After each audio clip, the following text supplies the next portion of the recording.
So Jackson State offered a Pac-12 linebacker from UCLA.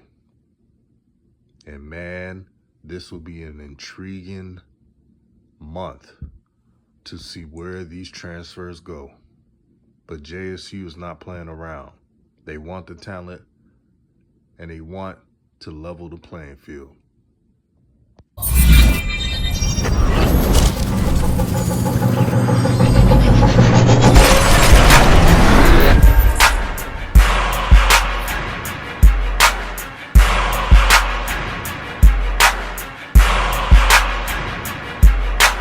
What's good, everyone? This is DJ's Raw and Cut Truth, giving you the raw content that you deservedly need. And Jackson State's not playing around. They're sending offers like nobody's business. And with Keontae Hampton leaving, I believe James Houston's leaving as well, even though he had 2 years of eligibility. But I think he's just going to go to the draft. And Aubrey Miller is graduating. So they're going to lose some linebackers, whether it's a edge linebacker or middle linebacker or right side linebacker. They're losing linebackers. And they were all upperclassmen. This is very important for Jackson State to get. Now, I'm a big fan of Barron Hobson. I think Barron Hobson has a lot of potential. He's very young, but it's never too wrong to stack on talent. Whoever signs with Jackson State, no matter if they played FBS or not, or out of high school, every position is earned. Now, there's already positions that are solidified. The quarterback position is solidified because when you look at Shedeur Sanders, he's the franchise. He's the face of Jackson State. And when he has great games, Jackson State usually wins those games. So that's already solidified, but every other position is up for grabs. Man, you guys got to be excited of what's about to be in store. Now, looking at Miles Jackson's Twitter, he said he would not be signing on signing day. I repeat, he said he would not be signing on signing day. He's going to take his time. That's okay. Whether an athlete signs on the 15th of December or not, you will get a glimpse of what this Jackson State team will look like from the few signings they do have. Now, I know I'm going to get messages saying, what about offensive line? Offensive line, that's going to be taken care of. Don't forget about the silent commits.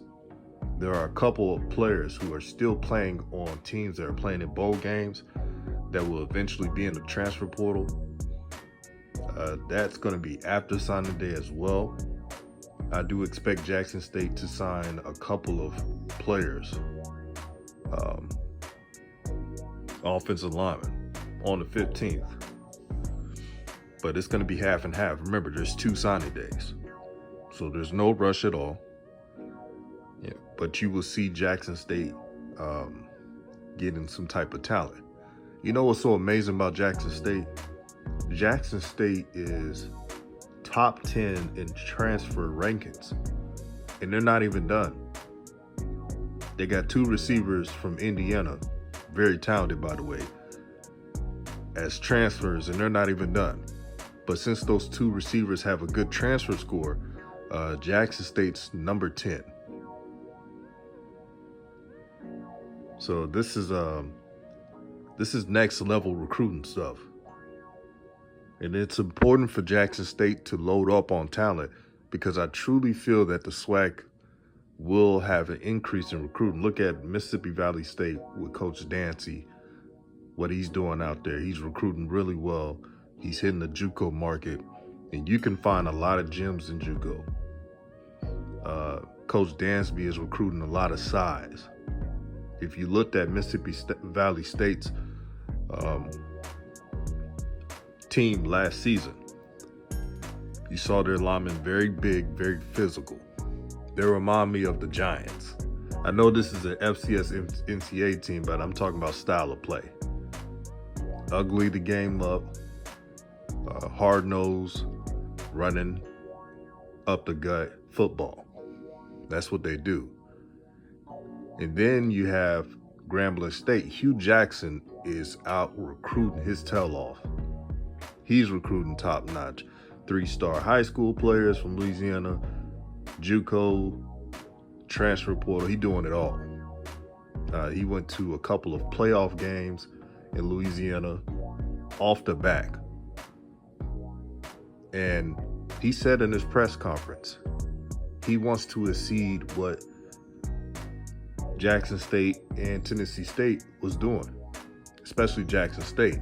I got no problem with him saying that, because when you're in a historic college like Grambling, you should set your standards high.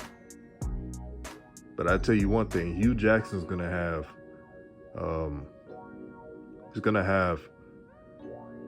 his players ready to go. He's gonna have good coaches, NFL experience, kind of like that Jackson State model. But they will be a QB-friendly offense. They will put up points. I'm telling you that right now. But let me stay on subject. I just wanted to talk about what was going on in recruiting in the SWAC. But Miles Jackson played in 5 games. So he has experience in the Pac-12. 6'3", 245, 250. He could play middle linebacker, he could play outside. No matter what you put, he has a good motor. You could play some of special teams on defense to be one of those gunners where you don't have no big returns. So he's a weapon on defense. And I like his tape.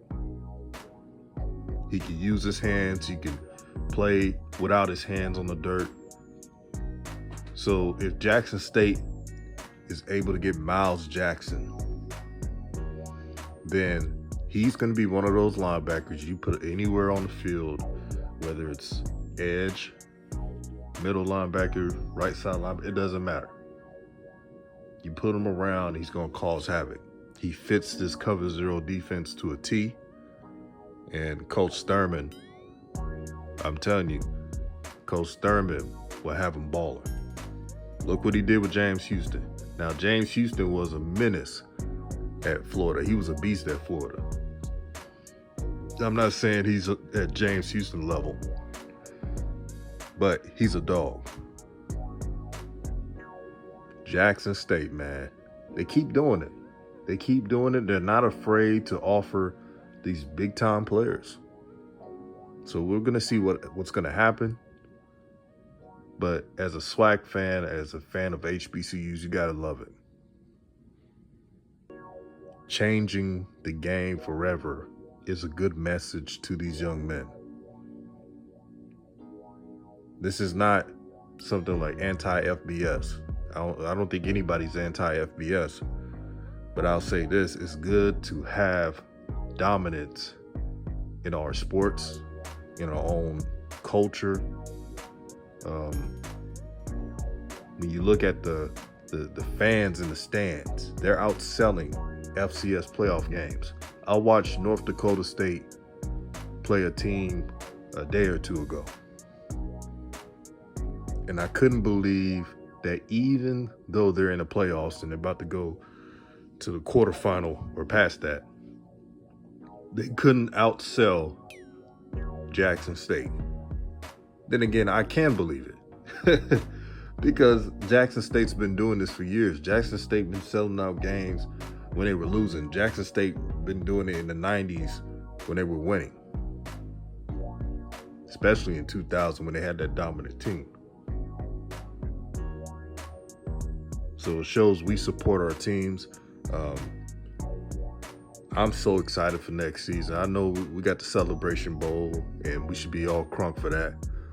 But man, I just can't wait to see the talent that's going to exceed this year's team. It's going to be something to see.